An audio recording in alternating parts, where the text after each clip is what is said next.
All right, why don't we get started? Good afternoon. My name is Jane Moriarty. I'm a professor at the School of Law here, and I welcome you to this breakout session. I hope you're enjoying the day as much as I am. Our first speaker today is Helen Manich. She is the president of Manich Strategies, Inc. They work on disruptive technology in the developing world, and she's going to explain a lot more about what that means.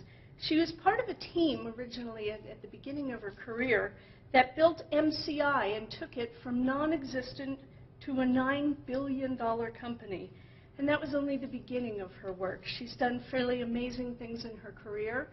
And she is talking today about mitigating climate change, execution of energy infrastructure projects in the developing world. With much pleasure, I hope you'll join me in welcoming Helen Manich.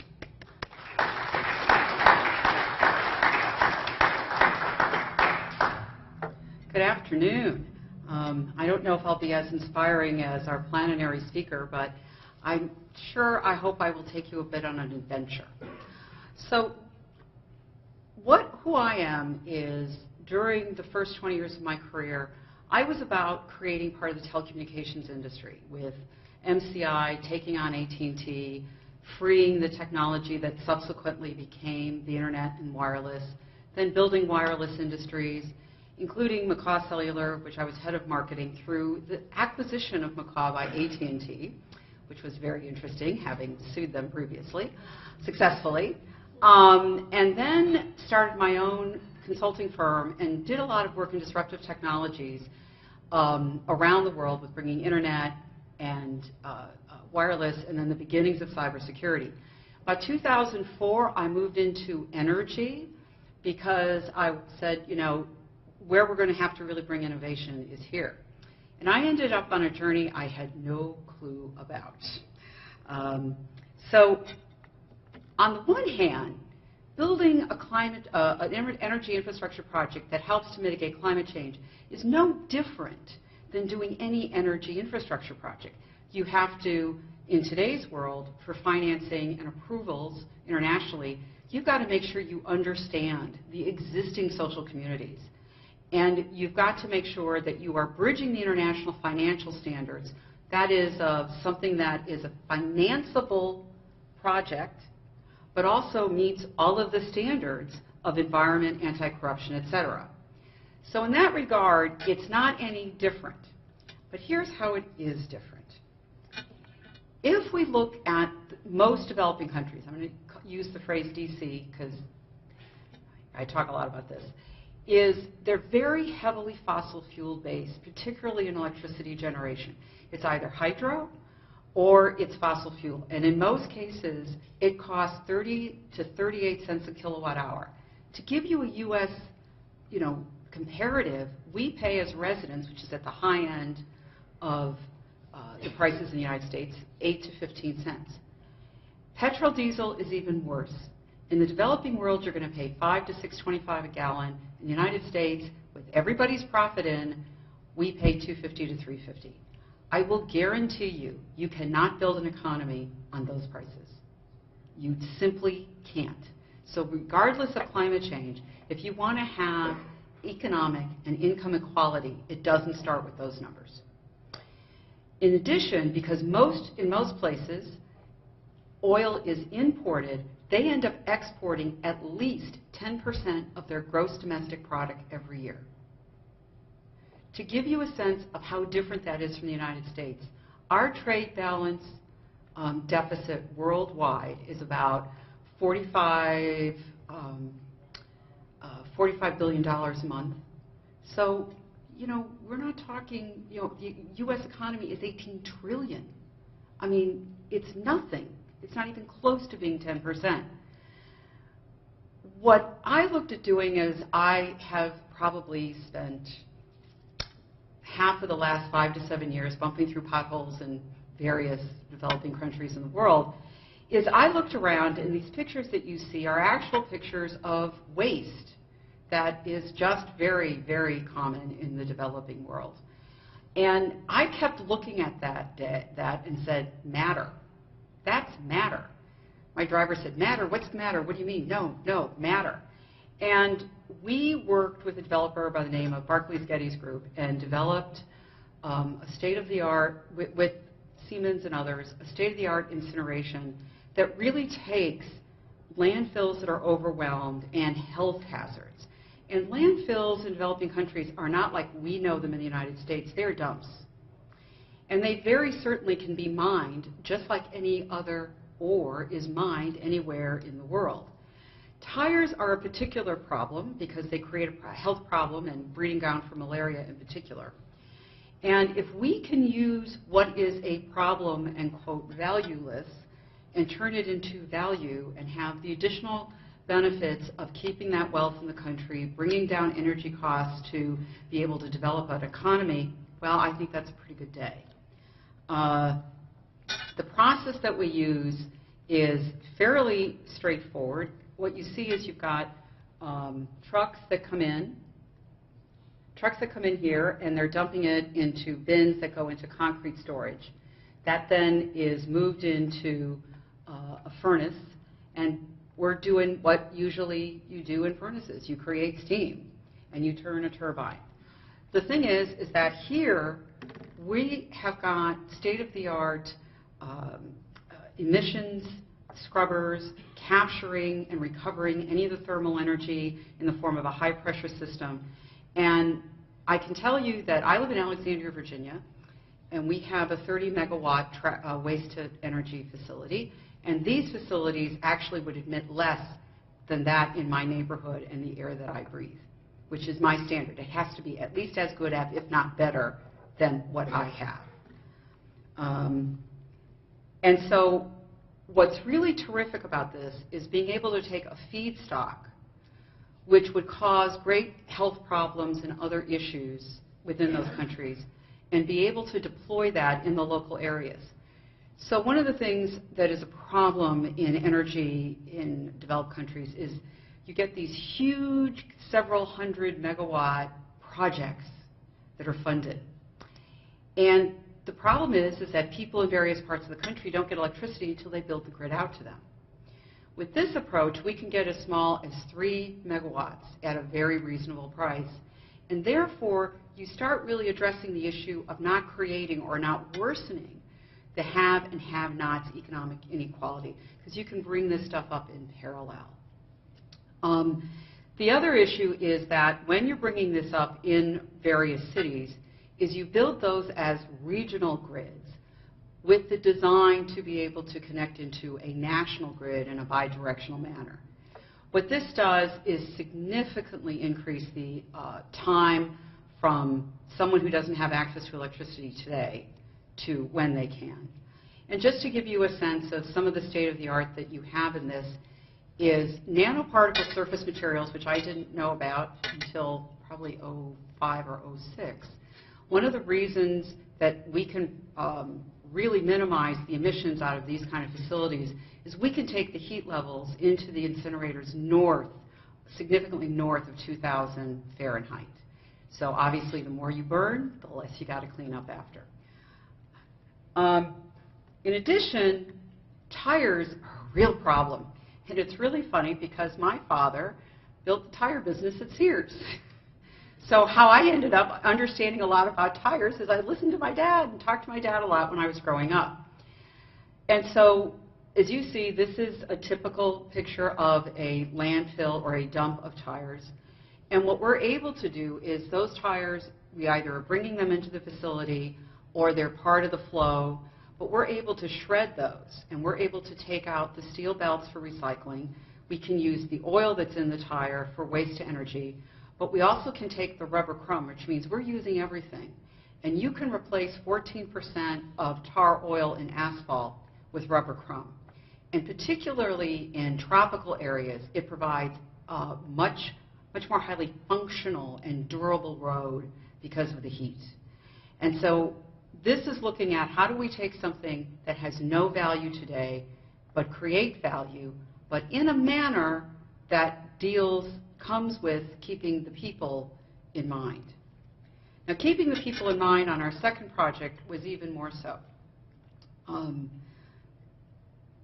I went on what I could best describe as a listening and being in the question for 2.5 years, going around countries, and asking farmers and business people what their problems were, so that I could understand why, whether they were a farmer or a small business person, what were the barriers. And of course, energy is the whole thing, because whether it's lights, whether you've got to refrigerate for your agriculture, other kinds of things, having a really high cost of fuel practically breaks the back, and on top of that, likely interest rates of 17%. So what we're used to here as far as 4 to 6% for business loans in the United States doesn't exist out there, doesn't happen. So what we did is I looked at a lot of projects of jatropha, which can be a bush or a tree, depending on how you farm it. But I looked at projects in India and Madagascar and other places.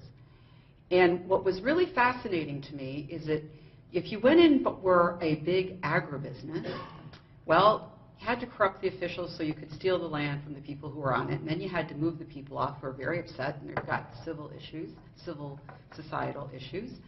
And maybe you hire them back as sharecroppers, but then you've got to spend a lot of money building fences and walls and security around it, and et cetera, et cetera. I said, you know, I've built a lot of businesses. That doesn't look like a really good business model to me. And what I came up with was, why can't the small farmers keep their land? Why can't we be a public-private partnership with them? Well, one of the biggest issues was when you're going to do financing of big projects on a big scale, the commercial financial markets want to deal with somebody who's a bigger entity. And they want somebody who can make sure that the collateralizing of the project, which is the produce, is actually going to get to market or get into oil. So it took me about 1.5 years of talking with people and kicking things around, but we came up with, and I'm going to very simplify the model, that if farmers got into cooperatives and collectives with each other, you now create the corporate entity to enable commercial financing at low rates. That's one. Two is you now can get economies of scale because, particularly with jatropha or any other agriculture, water infrastructure is absolutely key, and it's expensive. But if you have got a public-private partnership and a cooperative, now you've got the economies of scale that make a whole lot of sense. So we were able to structure a project in which in 5 years we will be able to have over 300,000 hectares in production, generate 12 to 15,000 barrels per day, not small potatoes, it's pretty good size, but most importantly at around $3. That's huge. So we now can create an economy in which people can count on what their energy prices are going to be.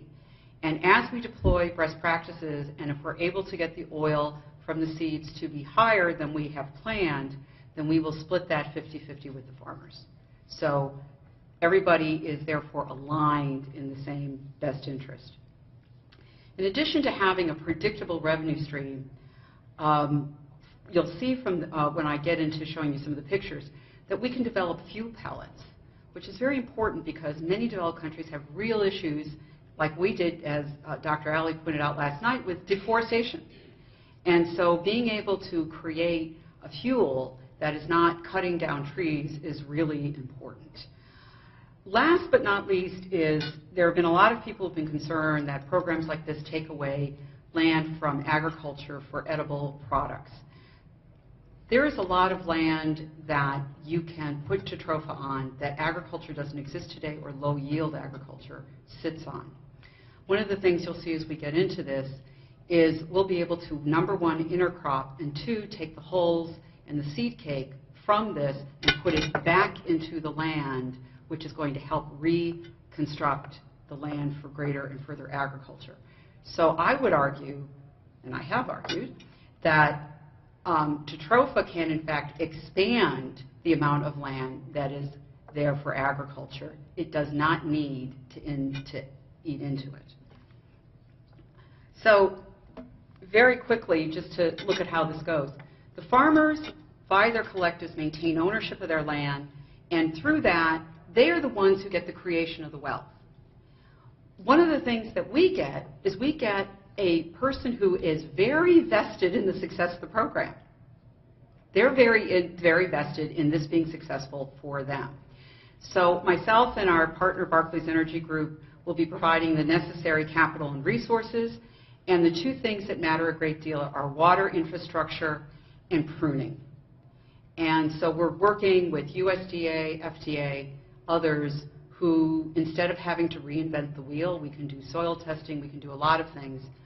I'm going to be working with Michelle Zuckerman-Parker, who, her folks must be in the other room, but she is a MacArthur Foundation grant awardee and has done this wonderful program earlier this year here in Pittsburgh of bringing food from grocery stores that is still good food but would be thrown out because they're just replacing the box.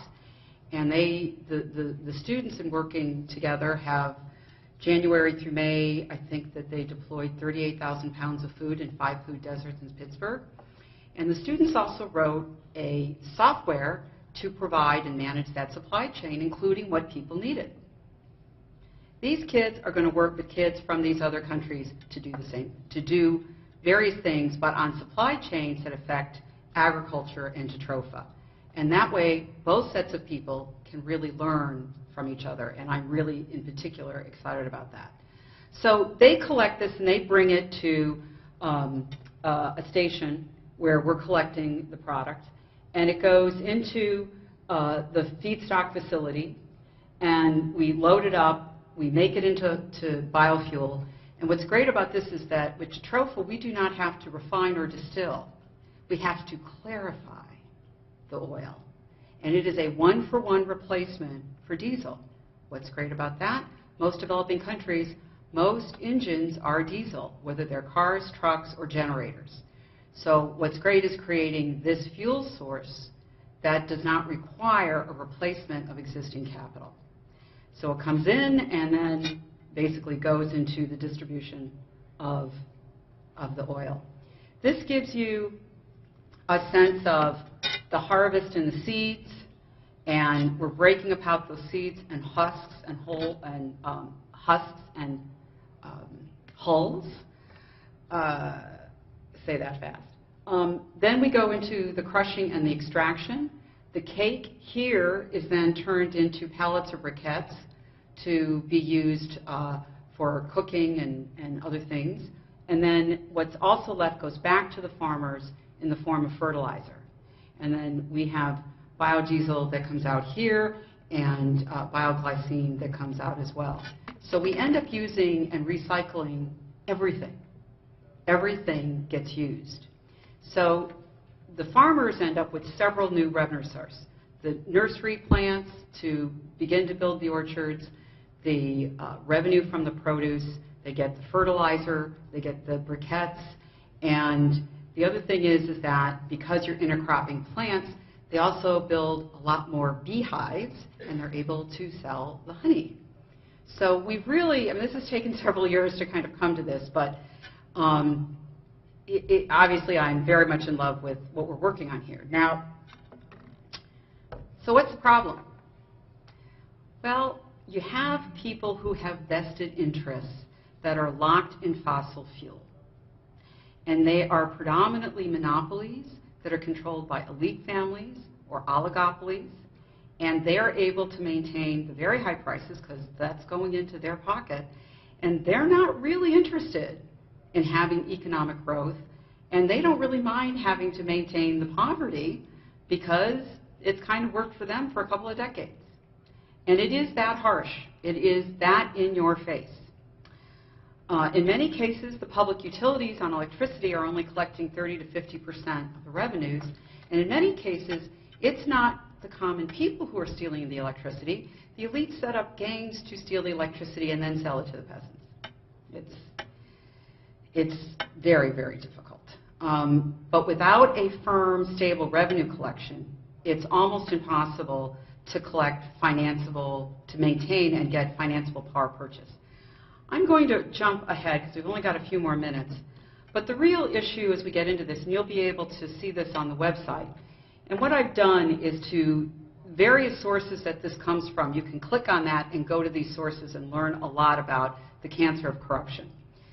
But to quote a variety of people that are behind this statement, follow the money and you will find out how and why corruption has become public enemy number one for those who are promoting global development as crony capitalists in the private sector who connive with corporate officials in the public sector to short-circuit sound business practices, reward self-interested insiders, subvert the public interest, and undermine the ideals of good governance.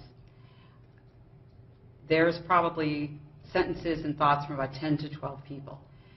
What I was going to go through, and you'll be able to see this on the website, is I was going to give you 5 very good examples. All of these are in the public domain. In Senegal, Minister Karim Wade was recently convicted of amassing 178 million euros. He was convicted and sentenced to 6 years in prison, fined $230 million, and that was March 15th of this year. The court found over 100 irregularities and violations of corruption. When you have the Minister of Energy and Infrastructure doing that, it's pretty hard to get deals through, and the people really suffer. Very quickly in Nigeria, much the same thing. The reason I put this here was that just about a year ago, the U.S. was able to confiscate and fine $458 billion that President Abacha had taken, but that's only a portion of the $3 billion that we believe has been looted. The Nigerian National Petroleum Company is accused of taking over $1 billion over the last 19 months. It's very hard to do projects. But let's not just look at dictators. Let us understand that we have problems with the big banks as well. HSBC in December of 2012 agreed to pay $1.9 billion to settle U.S. criminal and federal and civil investigations. They deferred prosecution for 5 years. However, the Justice Department announced 6 weeks ago that they're going to go ahead with those criminal prosecutions because they broke their agreement. They continued to launder money. And these guys were the guys who were the preferred financial institution for the drug traffickers and the money launderers. Oh, and let us not forget what was in the news last week, but Volkswagen.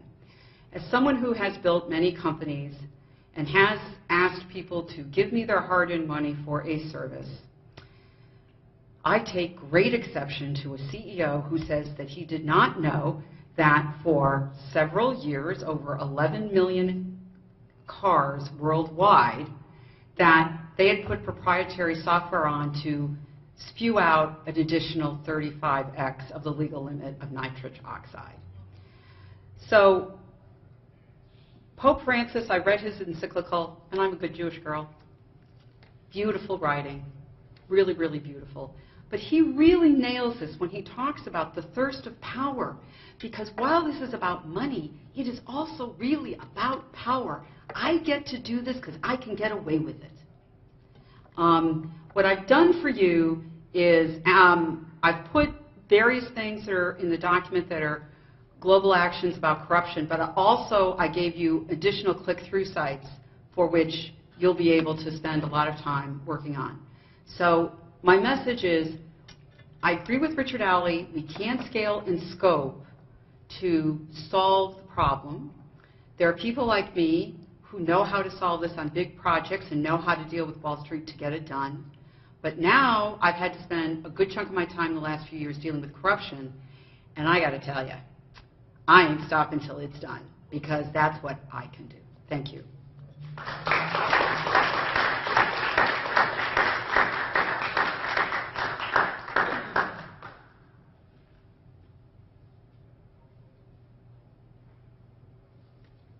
I suddenly want to leave the law and go into corporate development with you. It was really inspirational. Thank you. It was very, very interesting. Our next speaker is a member of the organizing committee, Dr. Robert Sroufe. He is the Thomas J. and Marie C. Murren Chair in Global Competitiveness and Professor of Supply Chain Management in Duquesne's Donahue Graduate School of Business, which, by the way, is the #1 ranked U.S. MBA in Sustainability program. We were able to steal Bob away from my alma mater, BC College, as people at Harvard call it, BC College. And the focus of his work is on sustainability theory and models, as well as sustainability tools. He has written books in the plural. He has published widely in many of the top journals in his field. And today he is presenting on operationalizing organizational sustainability and the integrity of creation. With much pleasure, I hope you'll join me in welcoming Bob Sroufe.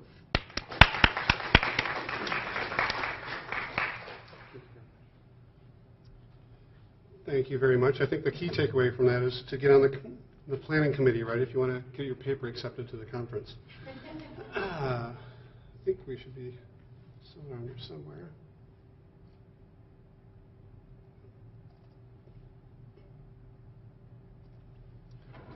All right, so I'm trying to combine a business background in operations and supply chains with an understanding of how large multinational companies do this. And the timing is perfect because this is also another proxy for what is integrity of creation. So within that context, I'll continue being one of those people that are here not on behalf of the corporate raiders of the past who have done everything wrong, right, and trying to defend them, but instead trying to educate people and think about the way we move forward in the future so that way we do not repeat our mistakes of the past, but instead have a totally different future in front of us than we wouldn't have had otherwise. Within this context, then my charge in being in front of you is to provide some new insight to you. So being a true academic, all the rest of the slides will be just black and white text and graphs and numbers, and I'll see just how fast it takes for you to fall asleep. Hopefully that's not the case either. I want to tell a story about this, but tell the story within the research context in which I'm trying to do this. To that end, I'll talk about the research questions, some of the trends that are taking place, my methods for trying to extract this information from large corporations and the people that are in charge of their global operations for sustainability, and then tell you what I found from this. Along the way, for the students in the audience, I'll probably give you some hints as to what to do or not to do based on what's in my slides. This is what we're all facing, right? If I could, I guess I could have gone to the encyclical and made that into a Wordle also. This is a Wordle based on what we're doing at this conference. If you think about the amount of information coming out on sustainability, it's like drinking from a fire hose. How do we actually funnel all this down into something that we can apply, something that's understandable? And this is the crux of what I want to try and do with my research, is sort through all this different wording, but get to the meaning that's underlying this and the tools that can enable us to move forward. To that end, sustainability has typically been defined by the United Nations as meeting the needs of a current generation without compromising the needs of a future generation. That goes back to 1987.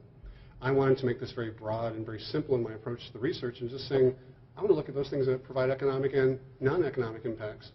And I want to look at this within the context of operations and supply chains because of their global reach. The context for this are typically large companies in doing it, but I also want to take into account that there's been numerous ways to look at this, right? The definition that's there from the Brundtland Corporation has been there for quite some time, but it's also been called green, it's been called responsible, it's been called corporate citizenship, it's been called ethics by some. And these are really things that are a proxy for integrity and creation. And that's how I've also kind of set this up in terms of what sustainability is really trying to represent, but then trying to figure out how companies actually operationalize this. So if you want more information on this, you can even go to the United Nations, continue to work on this in the Global Compact, and 12,000 organizations that have signed on to say they want to be more sustainable. For more information on the encyclical itself, our library website at the Gumberg Library has not only the encyclical itself and links to it, but a whole host of other information that is overwhelming in itself, but really enriching the encyclical itself and more information about that. So is anybody taking notice of this? Are anyone in the corporate sectors really looking at the importance of this? Information from consultancies such as Sloan Management Review publication, the Boston Consulting Group, try to do an annual survey of this information. What they found by looking at over 3,000 corporations, and most of them very large typically, so at least 1/3 of them see this as directly contributing to their profits. Another 2/3 say that it's really necessary for competitiveness, and this isn't going to go away. And they've been saying this for multiple years. But they've also got this category that they call their upper quartile. About 24% of the respondents say that it is integrated into their operations, which is, okay, where my research focus is and what I'm really interested in. They also say it's a way to enlist and engage employees like never before. And it's because of this type of information it gives me the energy to wake up every day and want to better understand this stuff so I can share it with students, learn from people that are doing this, and help people be better informed to make better decisions than they would have otherwise. Who wants to make a decision with less information? Typically no one. So why not have that information include not only financial returns, which we saw a lot of in the previous slide, but also the social context wrapped around that, the environmental impacts not caused by those operations. Then maybe there's a different value proposition for how we make decisions when moving forward. So to this end, some trends. About 1,000 companies right now have half of the total market value of 60,000 companies in the world. If we look at Walmart, and they've been held up in this example before in this context, they're the equivalent of the 25th largest economy in terms of GDP, based on their annual revenues. So this means that we can have some fun with this in maps, right, and say that they're bigger than 157 other countries. And some people have done this in the context of other companies, and what they're equivalent to. And I know revenues isn't the same as GDP, but still it's one kind of fun way for us to think about things a little bit differently. Because right now corporations are responding to global disasters faster than governments can.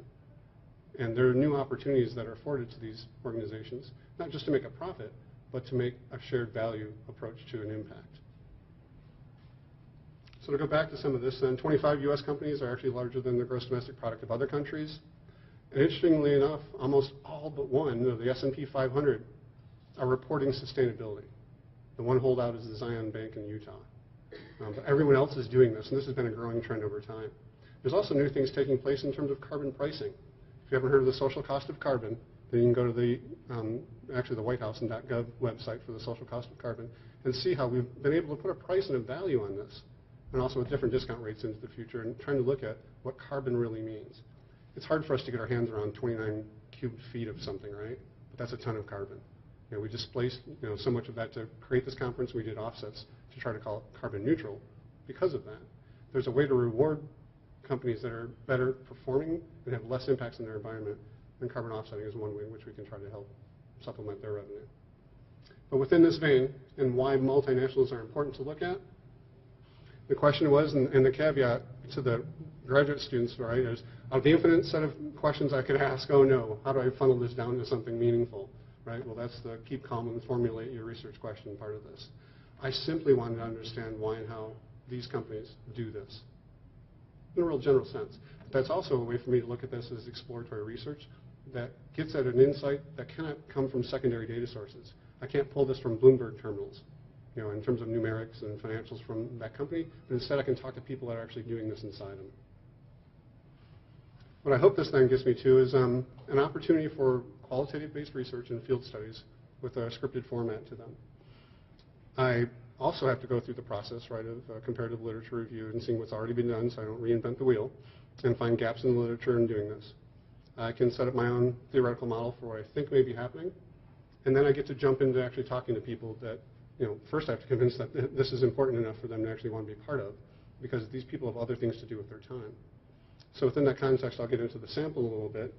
But once we got to that point, I was able to do qualitative data analysis based on scripted interviews using QSR and Vivo software and coding at the sentence level. We probably collected, and I had multiple people with me when doing this, over 200 and some pages of interviews and a number of codes that come out of that we'll see in just a little bit. Multiple coders help with validity and some reliability for the insights that we provide from this. And it may even start to look like things when you put it in pictures in terms of social network analysis on one side, or even just node and parent node and I guess child node contents in terms of how you can space some of this information out to find new insight. The result, I hope, is a different and new approach to trying to figure this out. And sets the stage for further research. So here's the nuts and bolts of the questions I asked and kept them pretty much wide open. I want to know how and why they were doing sustainability. I wanted to know what it meant to actually get people to achieve these objectives and how they did this, again, within a large multinational environment. Some of these people were involved with almost 250,000 employees in one organization in a global context.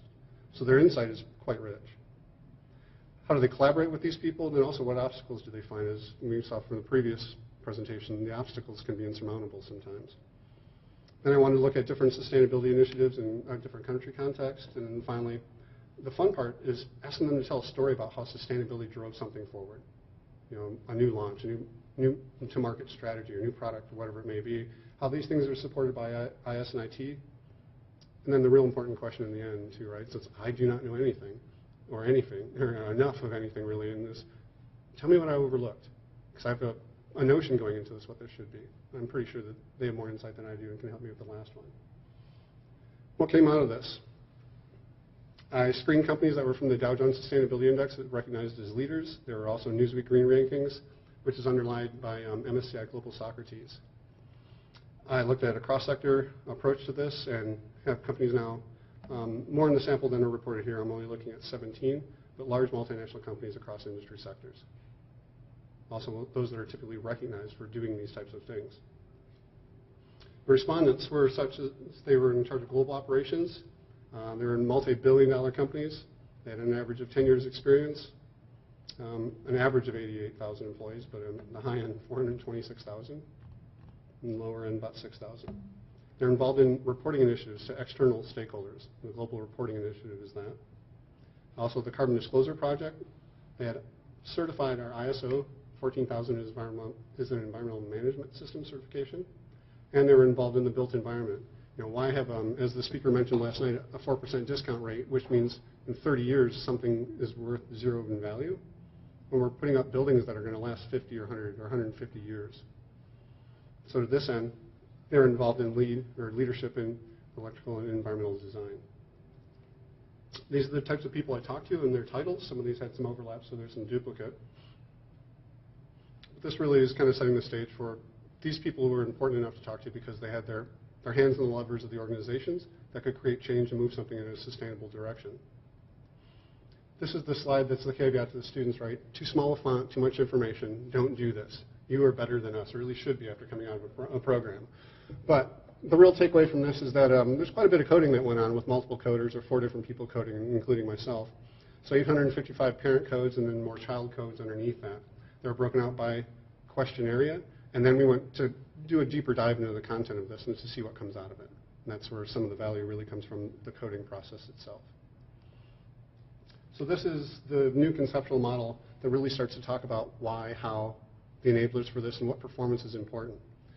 So to the why question, I found that companies that were doing this longer were much better at this, and especially if they came from a parent kind of environment where there was a family that started the business, and this had been going for a much longer period of time. Those companies that were also involved in business to consumer or B2C environments were much more engaged in this. And one example of this was Johnson & Johnson. They've had the same vision statement for over 70 years. It has sustainability all over it, but they don't use the word sustainability. And they've always looked at this in this corporate social responsibility type of an environment, and they've never had to change that. In terms of why, and the next one down, external drivers, the environmental impacts. Everyone's much more aware of it now. I can go to the grocery store with my smartphone, right? I can take a picture of a barcode on a product, and it can tell me the environmental attributes of that product and the social attributes of it against all the other products on that same shelf, in the same product category. That information is driving people to then value waste. Waste is something that should be minimized. CO2 and greenhouse gas emissions are just another indication of waste. Why would I want to buy a product from a company that creates more waste than one that doesn't? And that's what we're really getting at with CO2. How do they do this? Teams, teams, teams. The more people that they can engage and the more they can spread this throughout an organization, the more successful it will be. It starts in design with sustainability attributes built into product design and thinking early on. And it includes what I don't call a triple bottom line anymore, but an integrated bottom line. Social, financial, and environmental performance metrics early in the process of performance measurement. That is a sign of integration that comes early, but it also follows through to the end. And information systems are there to help enable this. What is being measured, though, right? What's important? Goals and KPIs to keep it funneled or narrow. The smaller the number, typically the better people can relate to it. What people don't really know is that for every publicly traded company in the United States, there are already 700 environmental performance metrics for that individual company that's out there. If you think no one's watching you and what you're doing, you're probably wrong. Rankings are important, especially external rankings like the Dow Jones Sustainability and Newsweek and other rankings that could tout what they're doing. They were involved in global reporting initiatives, or GRI. And some of the more important metrics that came out of this include these, and these are in rank order as to how we coded them. So the low-hanging fruit seems to be energy, direct relationship to GHG emissions and CO2. The rest of these are all waste-based, But the nice thing coming into this in terms of the top 10 list is more focus on social performance metrics. It's really hard to get our hands around the environment, even though that's the external stuff usually coming out of a firm. Since 1970, we've been measuring a lot of this. The social is even more difficult. The nice thing is there's a lot of performance metrics out there and templates and different approaches for us to try to use or leverage. When we go back to this from the operations and supply chain perspective, I also want to see where the collaborative opportunities came from and the obstacles that got in the way.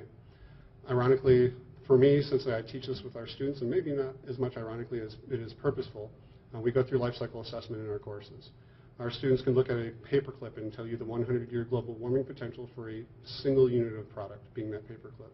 And then we can look at how that would change if we manufactured it in China or manufactured it in Pittsburgh. This type of information is also what's infiltrating supply chains and enabling new information and how they manage raw material extraction all the way to finished products going to end customers within a manufacturing environment. Some of my companies also weren't just manufacturers. They're also involved in the service sector where LCA isn't used as much. But if I look at a company like EMC, they're creating whole new design environments to design the technology and the backbone behind cloud computing in virtual environments where they didn't need brick and mortar offices, but instead could have people collaboratively work around the world in real time, one after another, on a project in a cloud space that was sort of their virtual office. And these are ways in which they could then look at a life cycle of a product, and they actually did use life cycle assessment when trying to look at the physical products that were going to be behind the services they provided. Obstacles. No one seems to understand what sustainability is, right? I have a new colleague I'm trying to work with at Boston College who's a PhD student who's done almost 100 interviews now within one company, and from top down through the company. And ironically, she's finding that no two people see sustainability as the same thing. And these are the sustainability and the green teams that she's actually interviewing across the organization. And everyone has a different view of what this means. So there's a great opportunity then for us to understand how to better educate people in this early in our process when onboarding them in a company, have common metrics so that they can understand how that relates to their own performance, and get away from the myopic focus on just cost. The last part of this is the change management opportunity in terms of integrated bottom lines that capture more than just financial information, are what we're looking to, in the combination of a financial report and a sustainability report becoming one. Innovation being a new way in which the term sustainability is being coined. I'm actually trying to call it innovation, and who wouldn't want, or sorry, integration. Who wouldn't want to work for an integrated company versus a non-integrated company? And hopefully they're all innovative, or they wouldn't be in that space to begin with. Lifecycle assessment becomes more prevalent for change management. And we have environmental health and safety systems of the past that have now migrated into environmental management systems and have become sustainable operating systems. And now firms are measuring these things not only within their own four walls, but also within the inbound supply chain and the outbound value chain to their end customer. Now, one more slide for the students and tell them what not to do. The other outcomes from this were a process-based approach to looking at going back to the literature and looking at the findings from the research, and looking at a phased approach to what integration and operationalization of sustainability might look like. Phase 1 is operationalize. Phase 2 is materiality. Phase 3 is then integration. So I'll help you focus on some things. Early on, definition of ambiguity is either an enabler or it gets in the way of some things. Below this, we see things like environmental management systems at least going beyond environmental health and safety, and a recognition of an unbalanced sheet in terms of typical performance measures and how we capture them in the past. And that unbalanced sheet has an opportunity for us to capture new information. That usually helps us move into metrics, big data explosions, but also big analytics in terms of what we could do with new information. If you're a financial analyst, do you want to know just the financials of the company, or do you want to know about the risk profile involved in the environment, also social aspects of them, governance, whether or not women are on the board, and how they empower them throughout the organization, and how people are trained, how they're paid, whether or not there is even equal pay. The more information you have, the better the decision you can make. We see things like the social cost of carbon coming into play. And across the board, we see a transition from only financial measures of the past, like a discounted cash flow or net present value, moving into a sustainable value added and trying to incorporate a triple bottom line into this, moving then into a more integrated approach. In the far right, as I talked about the GDP of companies before being larger than countries, why not look at the equivalent of a gross domestic happiness? It's really the same measurement as total quality was in the past. How good a product are you putting out into the environment for those people that are willing to pay for that service or that product? Gross domestic happiness may be one way in which a company might better relate to how its performance is measured and how it can be related to and rolled up into an actual national level for an integration that's at a country level, not just at an organizational level. So to take this a little bit farther and transitioning into phase 3 and integration, there's no more landfills there are no landfills in the environment to begin with. And ironically, we're presenting today in a space that has 5 of them within 20 miles. We have the lowest tipping fees of any state. Do we really want to be known as the garbage dump of the United States? No. There should never be any landfills, and instead these things should become the raw materials of the future for any kind of products we want to be able to create. Some have already claimed they'll be the gold mines of the future. Finally, an integrated bottom line. It helps us look at performance that has a value statement, not just a profit and loss statement. And instead of a change in shareholder equity of the past, it's a change in stakeholder equity. We take into account better materiality, engagement, and insight from those stakeholders that are involved in companies to create better products and services for them. That is pretty much what I wanted to try to share with you today. The last slide is more of a takeaway or a placeholder for Q&A. But to quote Pope Francis, businesses are important. They're the opportunity to employ and engage people and move whole societies forward. So let's not discount everything that they've got to do yet into our future because they've done something wrong in the past. And there's nothing more compelling than the time to do this right now. We've waited for too long to get to where we are, and there's too far to go. So I look to you, the students in the audience, and others, to make better decisions, to make sure this happens.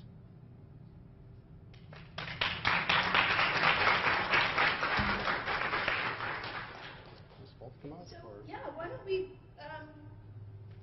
we have about 10 minutes, 10 minutes. So do we have questions for our panelists? Yes, just direct to the person. I talked with Robert every day. Yeah, I never take questions from him anyway. Okay. I'll ask a question. Yeah. So I see Jethro building promote. I want to see if you thought about some unintended consequences of the choices that will come out tomorrow, but maybe 5 to 10 years down the line. I've tried. Whether I have successfully done that or not, time will tell. Part of the way that I have tried to deal with that is by having a continual feedback loop with the farmers and really all of the various stakeholders in this, so that we define the problem very much like an engineering question and are pulling it out in a 3-dimensional way. So the kinds of questions we asked was, we challenged ourselves on the issue of, well, are we going to be bumping agriculture, edible agriculture? I think we've answered that question.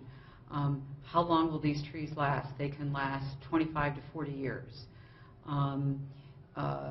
We're certainly with biodiesel using a much lower carbon polluting than diesel is, and we are creating wealth at the personal level and an economy in general for the community. I'm about to turn 60, and I can say that you really can't see around the corner. We've tried to learn from others and look at a lot of things that would give us hints about questions to ask. So I'm always interested in being in the question. I think we've tried to do some very good due diligence about this and try to mitigate what could be risks down the road. Unfortunately, I can't see around the corner, but I can tell you just with the questions I've given you that we have tried to be thoughtful about the impact of this down the road. I think that we've tried to design this so this is something that really can sustain an economy and a people for the next 20 to 50 years. So, we'll see, but I will tell you we are not casual nor nonchalant about saying, well, what can be unintended consequences, and constantly asking that question so that we work on structure to deal with it.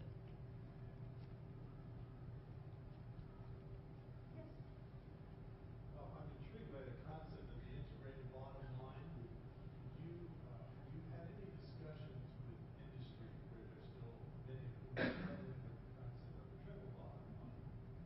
They're seeing the other aspects, but that profit is right, but I've loved the concept. Yeah. I wonder how you might discuss it with us. Okay. Usually I'm loud enough to do this in a room by myself. So the question was, what kind of acceptance is there to an integrated bottom line when there's already pushback on a triple bottom line? And the focus is typically on either the black or the red, right, in terms of just financial outcomes.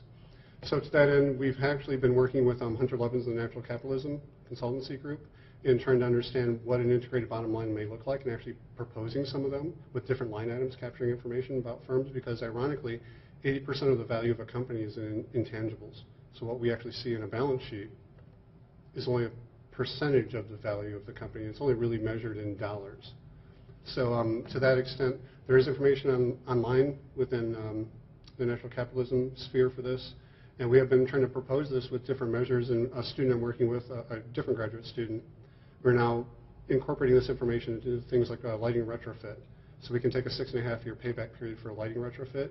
And if we can convince someone that environmental impacts avoided and the social value created are important, we can bring the payback period for that down from 6.5 years to 3 months. And this is the way in which we'll start chipping away at the integrated bottom line. Another nice thing that shows some momentum in this direction is that there is more traction with an integrated report in terms of a financial report and a sustainability report being done at one time. Southwest Airlines does it, Bear Material Sciences, or Bear, does it in the parent company. And there's a growing number of firms that are doing that, and more traction with the Sustainable Accounting Standards Board, SASB, created by Bob Eccles out of Harvard. So those things, I think, align to help show there's some momentum, but there's a long way to go. Do we have other questions? We have a little more time? Yes. Oh, excuse me. I have a waste to energy question. Yes. And I know that your model is saying in maybe developing places where you have less infrastructure, is that, like, why don't we have more here? Well, Could you repeat her question? okay, her question was, given that we're talking about waste to energy in developing countries, why don't we have more in the United States? Really good question. In Northern Virginia, we have 3 waste to energy facilities that have been upgraded repeatedly, but in the city of Alexandria, where I live, waste to energy provides 35% of the residential electricity. And that's not nothing when you've got a hot summer and air conditioning going all the time. There are 3 barriers with regards to waste energy, and I'm going to use New York City and Rudolph Giuliani as an example. We all know Rudy thinks he's a pretty tough guy and he knows how to negotiate a tough deal. Problem is, the city doesn't own the waste. The company that decades ago they farmed out the waste collection to, Waste Management, does. And if you put waste to energy facilities throughout the 5 boroughs of Manhattan, Waste Management would not have revenue. So they own the waste, and until their contract is done, they are not going to have waste to energy facilities in New York City.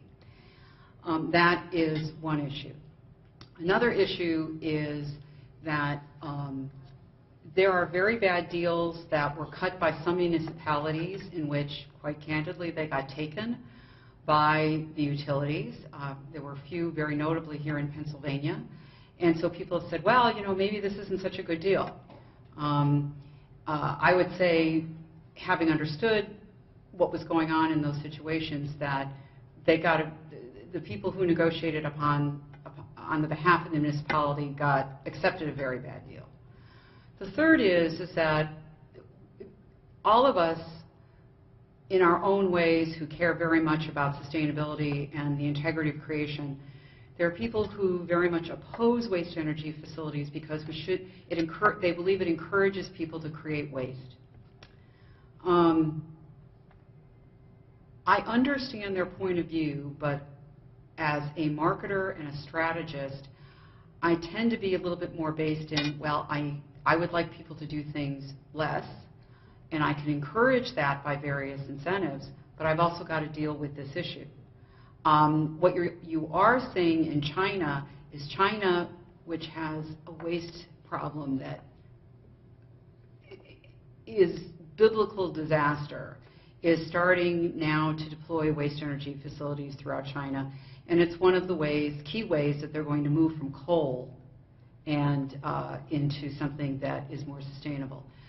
But what I would say is, with anything, you have to have in the United States a willing party to take on some of the difficult challenges and do that. And unfortunately, in our economic system, we like to do projects that are easy to finance and not ones that are more difficult. So, but I will say that the ownership of the waste stream is a real barrier.